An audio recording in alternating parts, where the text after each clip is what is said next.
Hey, what's going on, everybody? It is Jordan with the Bet Locker here to bring you a Monday Night Football props edition for Week 11 in the NFL.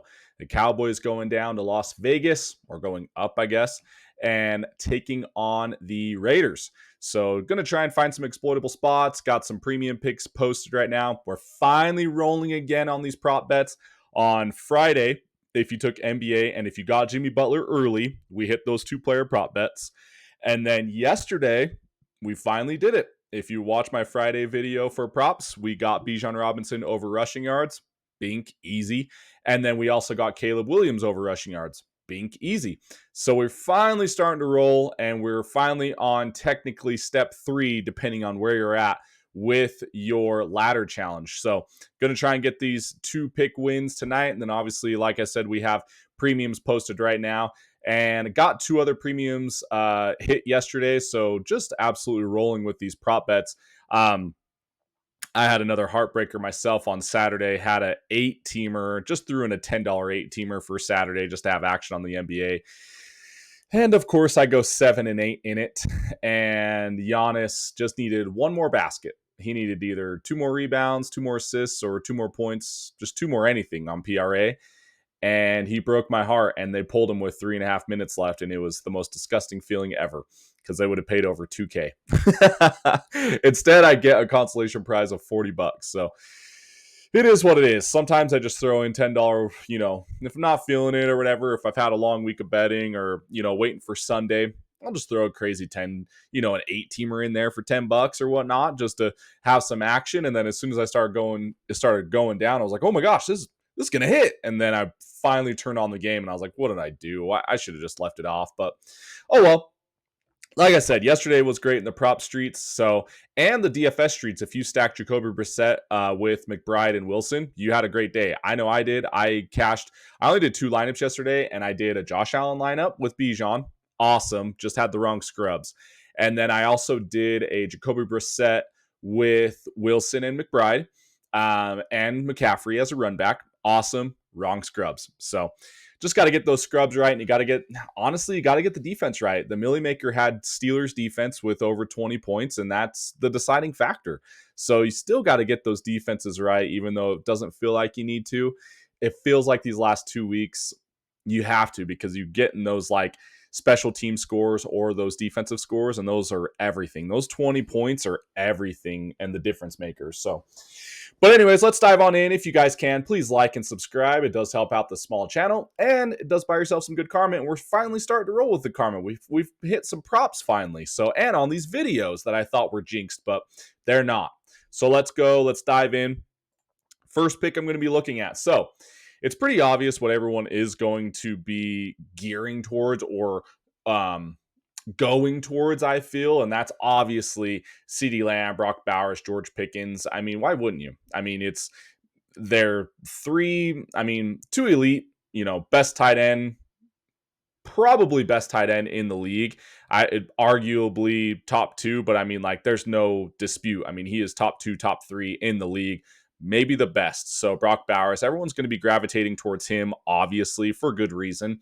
CeeDee Lamb, probably they might, there's a lot of people that are going to be pivoting to George Pickens, just because he sees a lot of work. He sees a lot of red zone targets. He also sees a lot of deep balls versus CeeDee Lamb. But so these 3 obviously are going to be targeted very heavily. So I've been looking around, and I was like, yeah, but the lines seem pretty high. I mean, Brock Bowers' line is high, but I mean, he's not a true tight end. He lines up in the slot. He lines up on the outside. He doesn't line up in the tight end position when he's running routes. So not a really true tight end.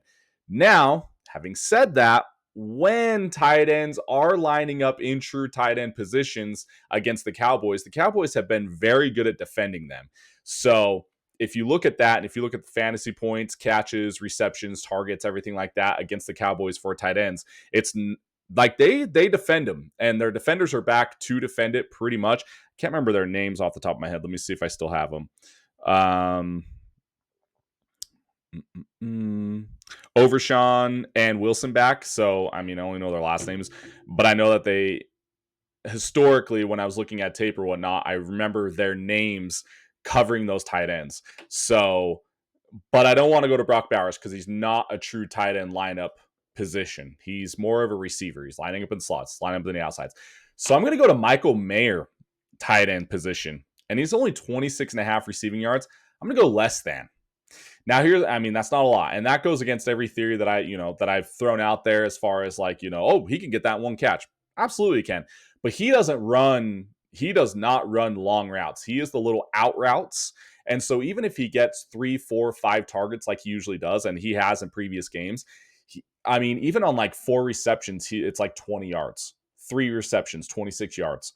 4 receptions, 30 yards. So he does not run up the seam or going long routes. He's just running those little out routes that are little check downs for Geno to have like a safety net. But I don't think that's gonna cut it tonight against the Cowboys, and they defend that really well. So I think they're going to be covering Mayer and Bowers as best as possible and try and make them beat them with Trey Tucker and Tyler Lockett. So are they going to be able to do that? I don't think so technically, but anyways, I just like this. I don't think the little out routes are going to cut it, and that's all he's going to be running. So then if Geno is throwing even more, he's going to be throwing more towards his comfort zones of Brock Bowers and Trey Tucker, and those little out routes, especially if they get down early, are not going to be very helpful from Michael Mayer. So I'm going to go less than receiving yards for him. And then on the flip side, I'm going to go more than receiving yards for Jake Ferguson. So I'm going opposites right here. So when Jake Ferguson, when he had that dud, when he literally had one, and it was on tight ends day. So when he had 1 target, 0 reception, 0 yards, it was pretty obvious. And then like I love to say to do, put on your tinfoil hat, everybody, because that was tight ends day, and he was in the afternoon slate, and the tight ends crushed the books in the mornings, and then all of a sudden the tight ends in the afternoon games and the night games did absolutely nothing. So, anyways, regardless of that, whether you buy into that or not, the very next game, which was last week, they had a bye last week, which is better for the Cowboys. They had a bye last week. The week prior to that, coming off that dud for Jake Ferguson, he had 7 targets, 5 receptions, 50 yards. So, and if you go against the Raiders with, you can't choose. Well, you can go last week against the Broncos. Evan Ingram, he had 5 targets. He only had 2 catches though. And then Jaguars, who do they have at tight end? They have Hunter Long, right? And he doesn't really get targeted. So you can't really go there as a reference point. You can go Chiefs against Travis Kelce. Travis Kelce got 3 targets, 3 receptions, 54 yards. That's huge. 50 yards on only 3 catches. Titans, you can go Aneka Okongwu. Yeah. Okongwu. Not Aneka Okongwu. He's on the Hawks before NBA. But Okongwu on the Titans, he went 6 targets, 6 catches, 46 yards. So nothing crazy on the yards, but he got all 6 catches. Tyler Warren, he got his the week prior. So you see where I'm going with this? When Jake Ferguson isn't, you can tell that when something doesn't go right for Jake Ferguson and the Cowboys offense and whatnot, Dak really loves to target him in not necessarily safety nets, but just as he does get the offense going for them. So he is going to be targeting. I expect probably at least 4, 5, 6 targets on the minimum to Jake Ferguson. And if he's averaging, let's say he gets 6 targets and let's say he gets 3 catches, he needs about 12 yards on each catch. But if he gets 4 catches, then he only needs, roughly around 9 yards each catch. So he gets 1 long one for 15. Then you're halfway home already. So I really like his catches here. And if you see his receptions, I don't know if it's still posted, but yeah, it still is. So 4.5 receptions.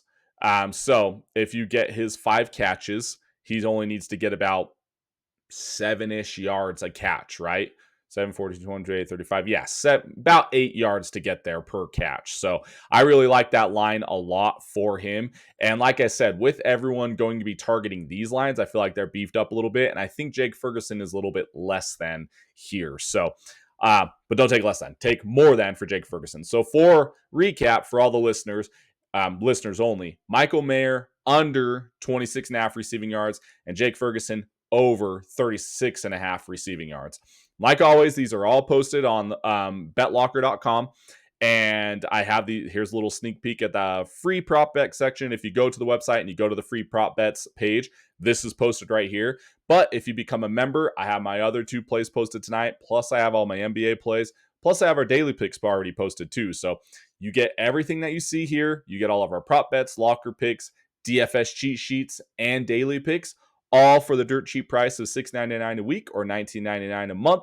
Basically, you get 2 weeks free if you sign up for the month. Plus, you get access to our Discord channel, which, the community is starting to grow more and more in that Discord. And when we are chatting and betting, talking bets, they are winning. So it is very fun. The community is growing in there, and I like to see that as far as being able to talk sports and talk what we love to do, and that's watch and bet on sports, just to have a little bit of action. Makes it more fun, right? So go join now and get those picks locked in, and whatever stage you are at, hopefully on stage 3 if you've been tailing, then it's a big night for us. So if you don't like living with under on your, some people don't like living and dying on an under for a very important bet, go with an over somewhere else. So, but yeah, please like and subscribe if you stayed this long. Thank you so much for the support. And we will see you back here tomorrow for NBA props video, and then Wednesday for our DFS first look and strategy show. So, all right, guys, thanks so much. Like and subscribe. We'll see you guys. Hey, what's going on?